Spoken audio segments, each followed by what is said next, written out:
Just like I promised what to do on Thursday. Yan po ay libro ni J. Adams.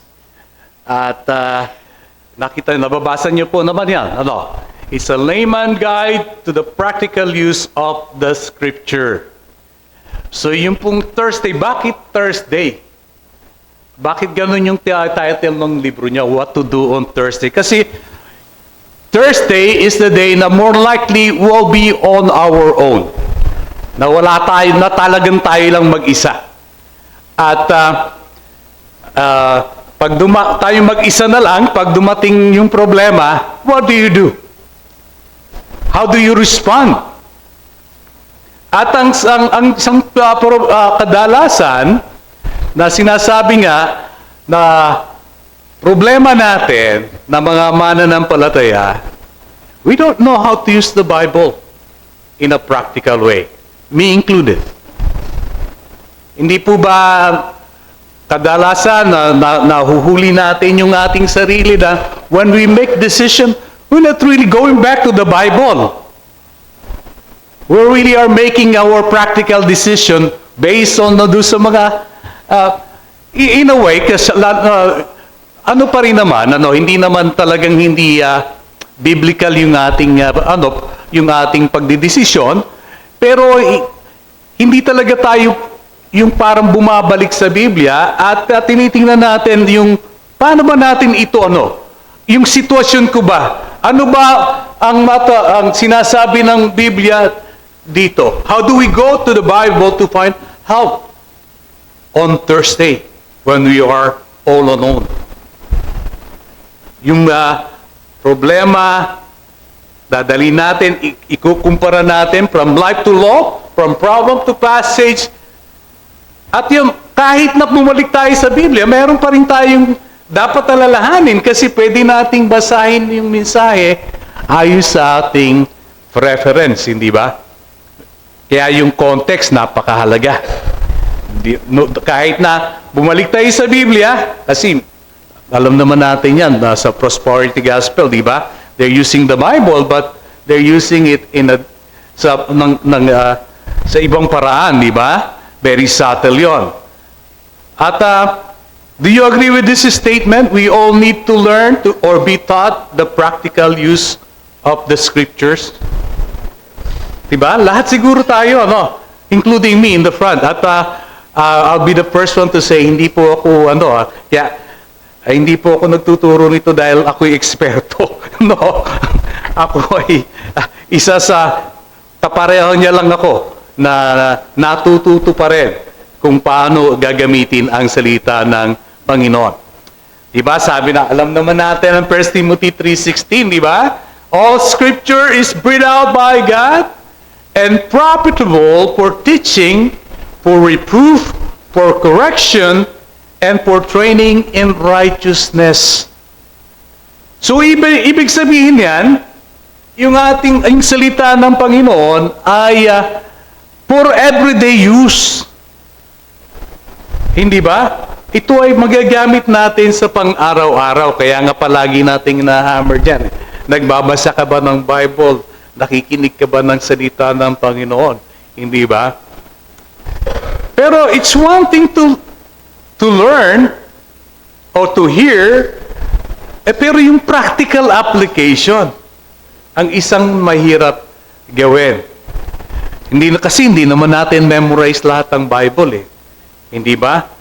So paano gagawin mo pag Ayun dong sama-sama nating pag-aralan at yung sinasabi ni J. Adams. So, very practical naman yung sinasabi niya. Of course, we don't have to agree to everything that he says. Pero we will appreciate it sama-sama na At pero ito yung pinaka-key. 1 Timothy chapter 3 verse 16. Hindi ba? Ano ba yung tinuturo ng Biblia sa atin? Di ba? The scripture teaches all we need to know about God, about man, about creation, to live a life pleasing to God. In short, what we must believe and what we must do. Yung reproof or conviction. It's the scripture ang ginagamit ng banal na Espiritu para tayo i-convict sa ating mga kakulangan at pagkakamali. Correction. The Scriptures show us how to repent and to find forgiveness or the way to righteousness or salvation. Discipline training in righteousness. How to stay out of trouble. Hindi ba? But how does it work? And what is involved? Basahin natin yan. May problemang dumating. Should we have a specific example? O sabihin na natin, na-nominate ka na maging officer ng church. May problema. May problema dahil sinasabutahe ka ng isang kapatid. A problem arises. So, ngayon yung kinausap mo yung kapatid para paliwanagan. Pero nagalit pa siya sa'yo. At ang nangyari ay na-break ng inyong fellowship. So, anong gagawin mo? Very simple yung ginamit nating example kasi para maka-identify ang lahat, di ba? Kasi katatapos lang natin ng topic ng discipline, di ba? Ano yung ginagamit nating prinsipyo doon? Matthew 18, di ba? 18:15 and following. So, a problem arises. You know how to describe it and analyze the problem. You evaluate and name it biblically kung ano yung problema. Then nowhere in the Bible to locate the pertinent principle. Now, how to reach the biblical solution. Applying the principle to the situation and laying out the biblical plan. Ito, ano mapapansin nyo dyan? Doon sa steps na yan, anong pinaka-key dyan?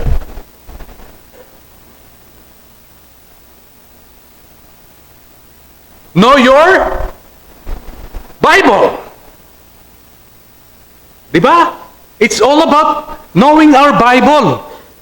Di ba? So kaya nga doon sa example natin, you try to approach, tapos you were, imbis na magkasundo, nagalit pa sa'yo, so na-break yung fellowship, so anong susunod na hakbang? Hindi ba? We know the Bible, the specific principle na binibigay ng Biblia doon. As far as doon sa scenario na yon, di ba? Matthew 18:15. Nag-approach ka, hindi ka tinanggap, anong susunod? Di ba? Ang susunod ay kukuha ka ng witness. Hindi ba? Kung hindi pa rin, ang susunod ay dadalhin mo sa church. So those are the pertinent principle at yung ng biblical solution. Hindi ba? Pero itong kasi ang ano dito yung knowing our Bible. So, yung umpisa nitong ating magiging pag-aaral ay meron tayong short Bible survey at least sa New Testament. Sino ba nung ako'y nag-attend ng fundamental church, pinare-recite yung books in the Bible. Genesis, Exodus, Leviticus, Numbers, nire-recite yan ng lahat-lahat. Pero right now, I think not too many of us can recite the whole. Even me, I won't be able to recite it to you ng sunod-sunod. Hindi ba? We don't know our way around in the Bible. Alam mo, napakaganda ng convenience nitong electronics Pero ang isang drawback niyan, hindi mo na alam ang sunod-sunod nung Biblia. Hindi mo alam kung nasa, kaya pag binigyan ka ng hard copy ng Bible, pag sinabi sa'yo, puntahan mo yung Habakuk. Why, saan po yung Habakuk? Hindi ba? We are not familiar. At ang isa pa, hindi rin natin alam yung major thrust ng bawat libro, ng bawat book. O halimbawa, yung sabihin natin yung halimbawa, Revelation. Anong thrust ng Revelation? Ang alam natin dun is eschatology. Pero bakit ba sinulat yun? Di ba? O ang binigay lang niya sa atin dito ay New Testament. So hindi ako mag-explore na nasa kasi hindi rin naman ako expert. So binigay niya sa atin ito short survey I suggest you take notes kasi this will help you sa pagbabasa ng Biblia, ha. New Testament lang ang tatalakayin natin. Alam niyo po ba yung New Testament may apat na may apat na group. Apat na pagkakasasabi natin category. Yung gospel, yung acts, yung letters, at yung panghuli ang revelation. The gospel is all about the man. Acts is all about the movement. At yung letters ay ang mechanics. Ang revelation is the manifestation. Dagdagan pa natin para What does the gospel teach us? So, apat yung gospel, di ba? So, bakit apat? At mayroon pang tinatawag na synoptic gospel. Bakit tatlo? Di ba? Pero alam natin, yung gospel, it teaches the Christ ministry, His deeds and teachings. At ang special focus niya, yung birth and His death. So, it's essentially a biography of Christ. Although, selected biography. Hindi ba? So, pag nagbabasa ka ng gospel, ay iyan na yun. Yan ang tinuturo sa atin. Kaya magtataka ka, yung pag sa Lucas, kahit pa yung it's gospel, tatalakayin din natin yan sa survey natin later on, kung sino pinatutungkulan ng Matthew, sino pinatutungkulan ng Luke, bakit naiiba yung John? So, kailangan din so itong natin na pag-aaral natin ay very practical. At kasi nga kailangan natin magamit yung Biblia. Ang Biblia hindi lamang pag-araw ng linggo, kahit araw ng Huwebes na tayo nag-iisa. At kapag tayo nagbabasa tayo ng Bible, di ba? Dapat yung may mata tayo.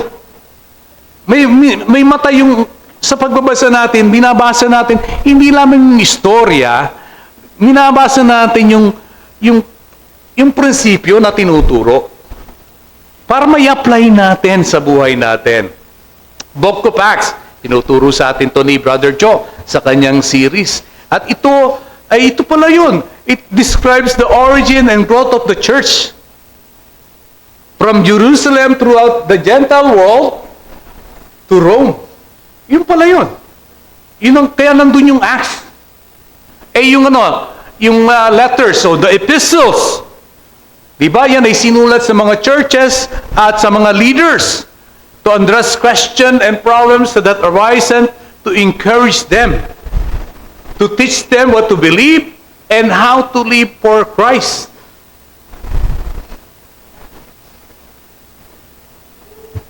Yung Book of Revelation. Sa pinakamahirap basahin ng Book of Revelation. Di ba? Kasi pag babasahin niyo po yung Book of Revelation, kailangan alam niyo din yung Old Testament. Kasi yung mga symbolism na ginagamit sa Revelation is from the Old Testament. At yun ay it present our Christian worldview. Sinasabi nga natin, and philosophy, yung kung anong mangyayari sa hinaharap, sa malapit na hinaharap, at sa malayong hinaharap. Yung downfall ng church, ng kalaban ng church, sino yan? Death and Satan, di ba? Yung datu, kung nagbasa niyo na po yung Revelation, at pagkatapos yung new heaven and new earth, the consummation of all things. Pero ang hindi natin alam, Revelation is actually written for practical purpose. It is written to encourage, instruct, and comfort yung persecuted brethren noon. So kung makikita natin na ganun, kung alam natin na ganun, hindi nakakatakot basahin ng Revelation. Actually, it's a source of comfort kasi alam natin na muling magbabalik ang Panginoon. O, sa Revelation mo lang malalaman na there will be a new heaven and new earth. Hindi pala mawawala completely, papalitan. Na yun palang kasi ang iniisip natin kapag tayo ay pag dumating ng Panginoon, doon tayo sa langit eh. Hindi pala eh. Magkakaroon pala ng bagong heaven at bagong langit. Everything will be new. And ka rin tayo. Pero, baling nire-restore pala, yung original. Di ba nung original na nag-create si Adam and Eve before they sinned? It was a perfect environment. It was a perfect relationship with each other and with God. Kaya nga kasama nila ang Panginoon. So ganun pala. Babalik tayo dun sa babalik tayo dun sa original na plan ng Panginoon. So wala na pong kakain ng karne doon. Di ba? So yun ang original, di ba? So, did you see the point nitong pinag-ano natin? Ito, division pa lang ito, ha? Division pa lang. Doon ako, tinapos ko na doon muna, Kasi pag magsisimula tayo, napakahaba. I want to hear, mag-create tayo ng scenario just in case. Para maging para maging concrete sa atin. May naisip ba kayong senaryo? Halimbawa sa trabaho. Meron kang may pinapagawa sa iyo ang boss mo. Doon sa pinapagawa sa iyo ng boss mo, ay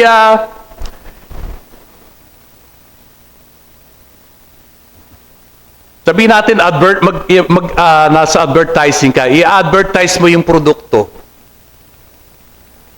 At ganito ang gusto niyang mangyari doon sa Pero alam mo, na parang hindi totoo. Di ba, yung advertisement, madalas ang ganda-gandang pakinggan, pero half truth. Di ba? Ikaw yung na-assign. Anong gagawin mo? Bilang isang Kristiyano, ikaw ay mananampalataya. Magiging bahagi ka ba ng panloloko? O yan, ha? Panloloko ba yun? Oo. Panloloko ba? Kaya ko ibinalik yung tanong na yon. Anong basihan mo? Paano naging ang sabi natin, panuntunan natin ay ang salita ng Panginoon. O so ibigay mo yung prinsipyo. Nasaan yung prinsipyo na nagsasabi na yan ay katumbas ng panloloko? So, ma-identify mo ba siya? Biblically. Di ba? O sabihin na natin hindi ka sigurado. O pag hindi ka sigurado, anong gagawin mo? That's another decision to make. Hindi ba? Oh, kailangan mong desisyonan, pero hindi ka sigurado, So what do you do?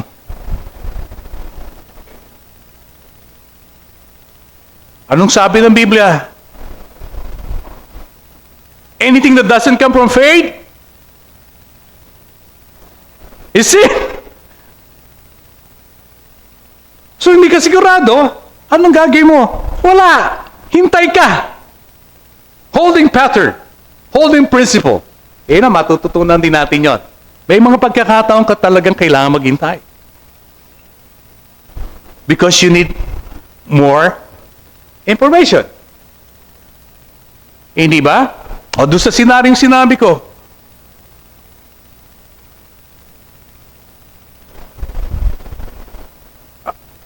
bilang worker, of course, to the certain degree, sasabihin mo nga, wala kang choice, di ba? Susunod ka lang. Pero, hindi ba pwedeng mag-clarify ka? Hindi ba pwedeng mag-raise ka rin not necessarily yung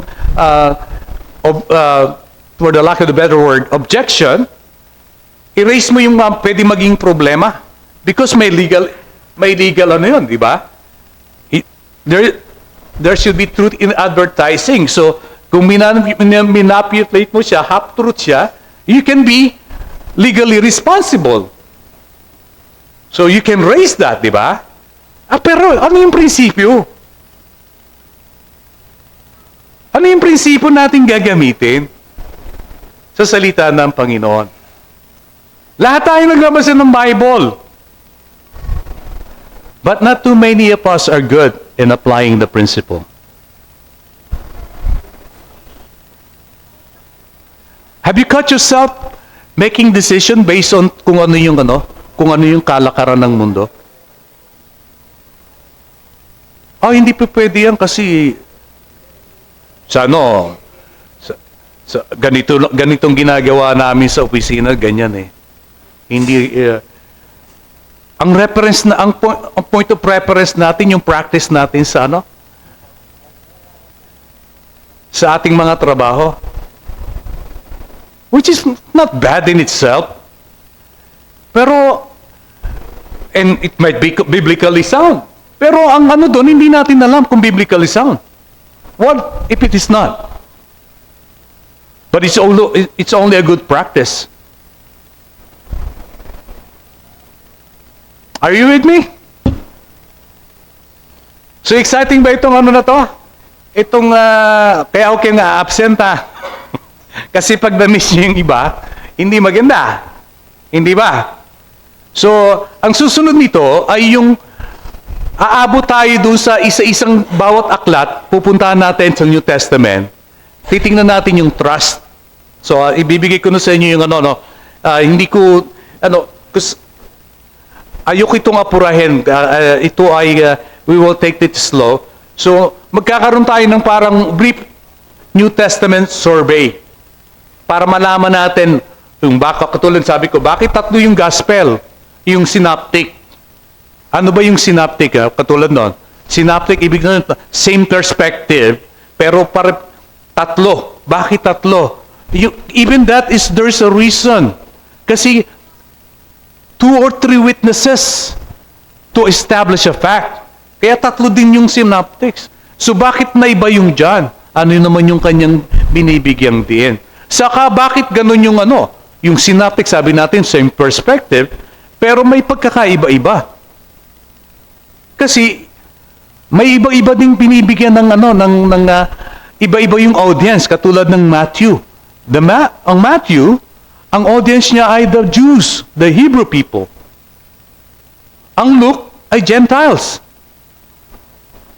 Ang Mark is Christian in Rome.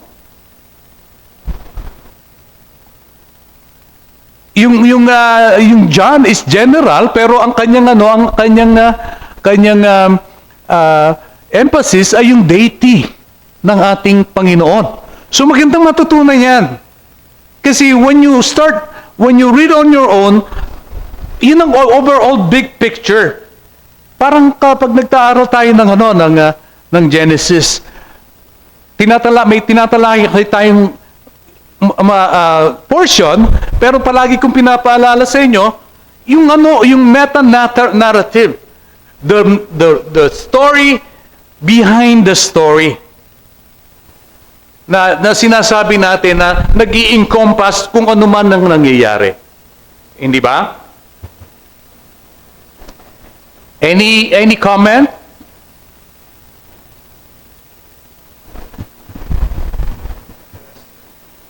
Si Tess.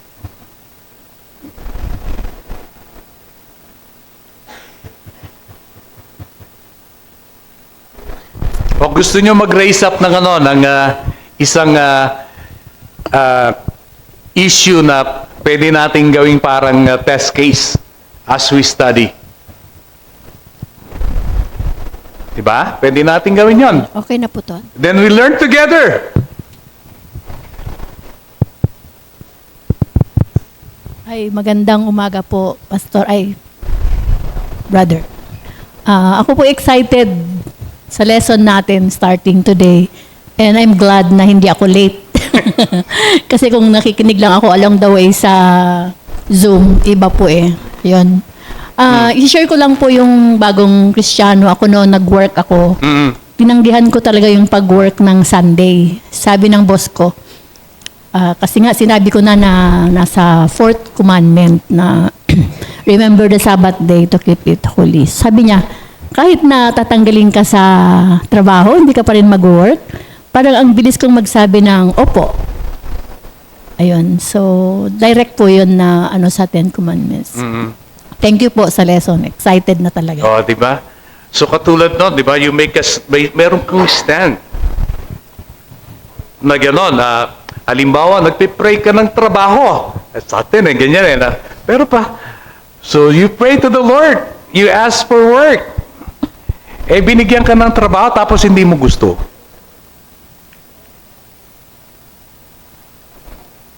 Tatanggapin mo ba?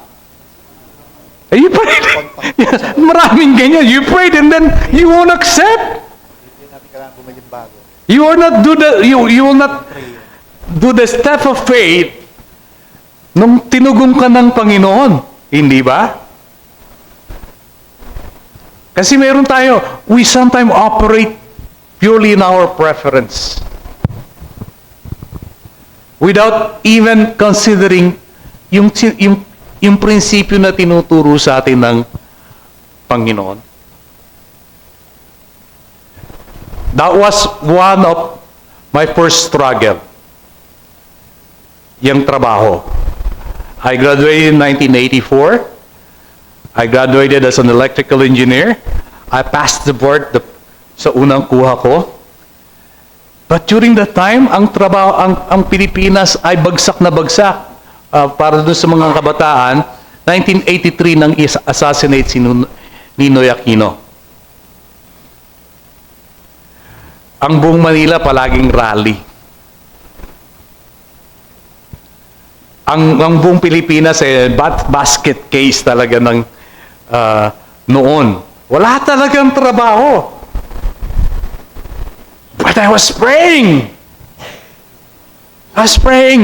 Lord, bigyan mo po akong trabaho. Kasi nung ako ay nag-aaral, scholar ako ng lola ko, palagi ako maraming pera. Pero nung graduate ako, putol ka agad. Kasi marami pa akong kasunod na mag-aaral. Di wala talaga akong pera. Graduate naman na ako eh. Pwede na ako magtrabaho. So I prayed for work. Dumating yung tawag. Ahente. Salesman. Perfect for me. My name is Sales.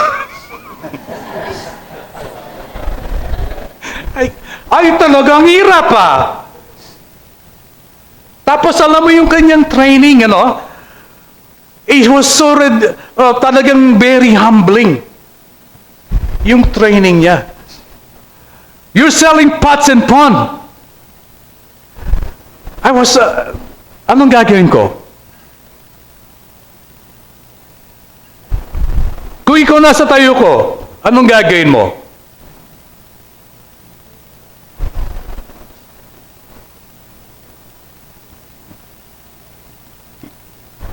You're electrical engineer. License. But I prayed. I remember I prayed. So I wrestled. In the end, sabi ko sa Panginoon, Lord, hindi ko po maintindihan bakit ito yung ibinibigay niyo sa akin. Kaya lang sabi ko, hiningi ko po ito. Ito yung dumating. Because I trust you, I will do it. Kalaban ko lahat. Galit yung tatay ko. Galit yung nanay ko. Engineer ka, bakit ka tumanggap ng ganyang trabaho? Eh kasi wala na akong pera. Ayoko nang mangingi. Di ba? Pero all along, I know that's not for me. Pero I accepted it and did my best on it. Alam mo, to the point na, tataka ako, nakakabenta ako. May calling ba ako rito? Dito sa ano na to. Pero, ang hirap ng sales. Nakakota ka ngayon, next month, simula ka na naman. It was so hard. But you know what? The Lord was preparing me for something else. So, eventually, ang binibenta ko na ay mga printing calculators. So, I talked to the purchasing managers. Pa-English pa ako. I'll go to the sa ano, magano, kasi you always looking for purchase orders. At doon ko din natutunan na napakaraming na, kahit doon sa ano, yung kala mo sa iyo na yung ano, sa iyo ng benta, susulutin ka pa. Yung kapwa mo. It was hard. But I trusted the Lord. I know the Lord has something for me.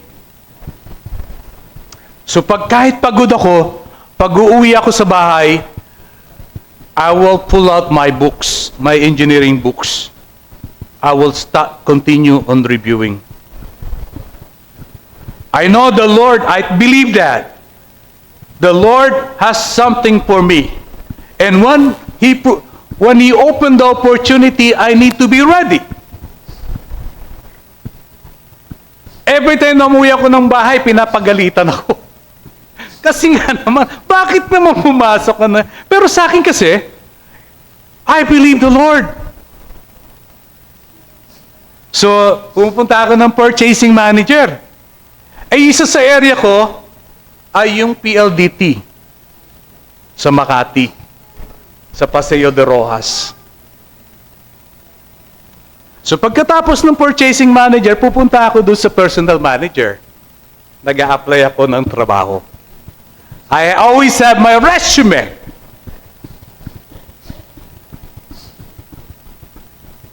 And lo and behold, after 1 year, sabi ko sa Panginoon, Lord, pagod na ako talaga. Hindi ko na yata, bigyan mo naman ako ng opportunity na. I found out na mayroong opening doon sa isang department. Dahil nga palagi ako nagpupunta ng personal manager. Tapos, nandun naman sa kanila na yung aking application. So sabi ko, Boss, baka pwede naman akong isa lang na. It was not an easy thing to get to PLDT. Exam. Exam. But because I was diligent doon sa aking palagi kong kinuha yung aking libro, okay yung exam ko. Na-manage ko siya kaagad. Tapos, interview. Ang daming interview. Panel interview, interview interview pa uli. But because I was a salesman, my personality is already developed. Pa-English na ako. Hindi na ako mahihayin. I present myself confident. After a year, I was in PLDT. Imagine that. Ang ninong ko lang, Panginoon.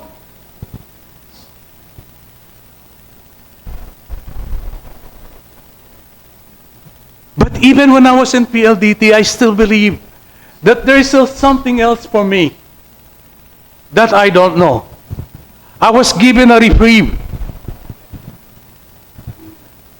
Yun lang ang alam ko. That is not yet for me. Because sa PLDT, ang dali ng trabaho, nakaupo ka lang.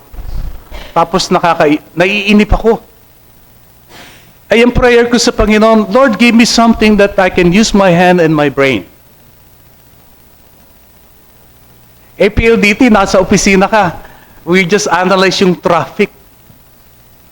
I was so restless. Nung magka-opening dun sa kabilang department na sa ADP, sa computer, apply ka agad ako ron. Kasi alam mo yung dati yung ADP, di ba? Separate na yan eh. And because the Lord, I believe the Lord has something for me. I was acting based on that. At hindi ko, nung nakalipat natin, all of the sudden may tumawag sa akin ng US Navy.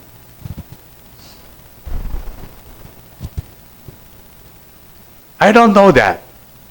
Hindi ko pinlano yun. I went there because I was challenged. Ang daming nag-a-apply, hindi nakukuha. Ano bang ginagawa? Ano bang exam doon? So I went there.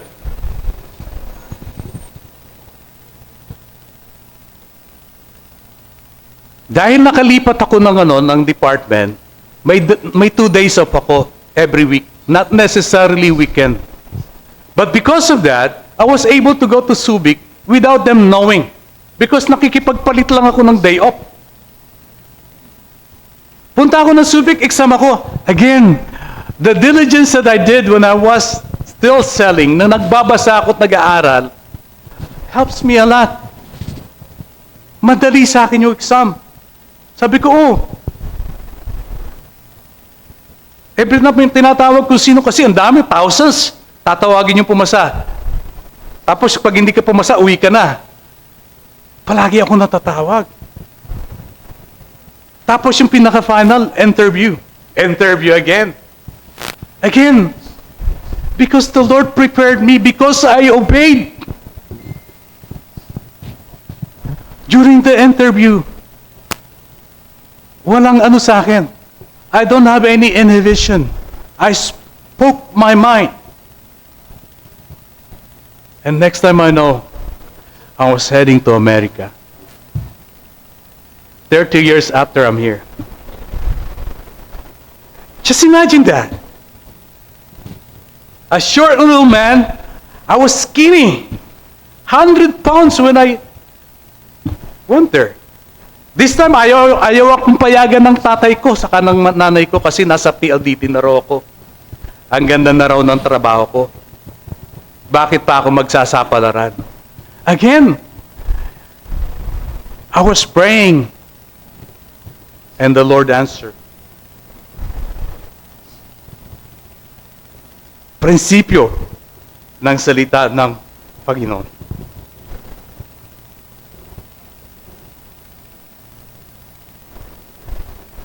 And I carried that throughout my career in the military.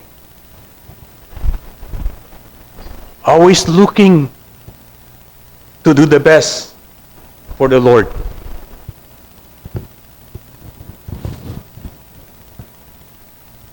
Diba? God has given us a gift. It's supposed to be used for His glory.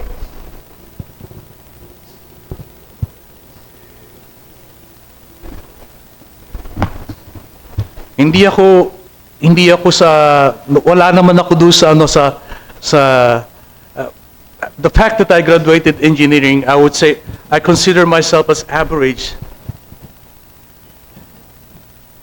Pero one thing that the Lord gave me ay yung courage.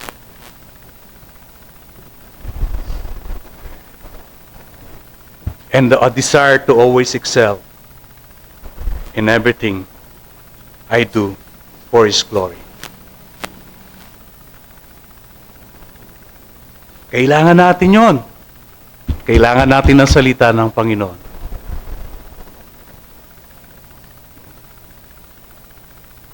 Okay? I was giving you a part of my life na I still cry when I look back.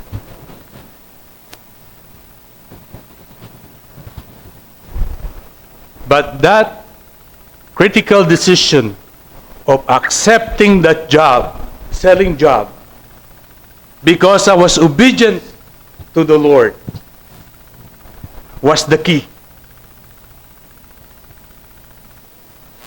Because from there I learned that the Lord indeed answered prayer. At kapag ano yung promise niya? No testing is given to man.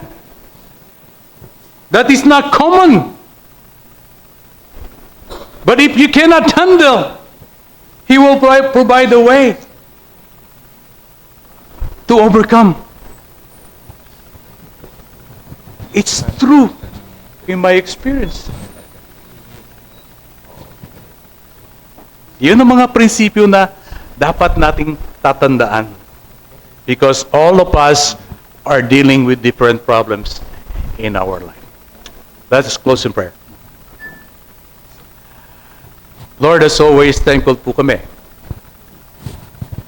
for your goodness. Thankful po kami for your faithfulness. And as we ventured in this Bible Plus, Panginoon, na kung saan we will want to learn how to use your word in our life in a practical way, samahan mo po kami sapagkat lahat pong ito ay gagawin namin for your glory. In Jesus' name we pray. Amen. Amen.